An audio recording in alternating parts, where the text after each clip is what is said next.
और बहुत प्यारी एक मेरी मूवी जो कि आप लोगों का बहुत दिन से इंतजार था उस सिनेमा का, जिसका नाम है डंस। और वो 21 फरवरी 2025 यानी परसों से वो आप सबके नजदीकी सिनेमा घर में लग रही है। और पूरे हिंदुस्तान में जहां जहां भी भोजपुरी सुनने वाले, प्यार करने वाले, आशीर्वाद देने वाले लोग हैं, आपको देखने को मिलेगी। और हमारे मुंबई शहर में सुपर सिनेमा में भी लग रही है वो।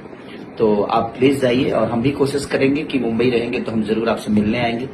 हम तो बिहार भी जा रहे हैं, क्योंकि प्रयास एक बेहतर सिनेमा, हमने बहुत मेहनत की है और पूरी क्रू मेंबर ने मेहनत की है। पूरी हमारे डांस के जितनी भी टीम है, चाहे वो कैमरामैन हो, हीरोइन हो हमारी, या हमारे डायरेक्टर या हमारे प्रोड्यूसर, सबने मिलकर एक बहुत प्यारा सिनेमा बनाया है। तो हम लोगों ने प्रयास किया है, कोशिश किया है। तो लो भाई, तहलका मचाने के लिए तैयार हो जाइए, क्योंकि खेसारी लाल का बहुत ही बवाल फिल्म आ रहा है जिसका नाम है। तो ये फिल्म बहुत ही बेहतरीन तरीका से बनाया गया है, जो कि आते ही पूरा तहलका मचा देगा। तो आप लोग सिनेमा घर में जाइए और तहलका मचाइए और देखिए, जो कि बहुत ही बवाल फिल्म बनाया गया है।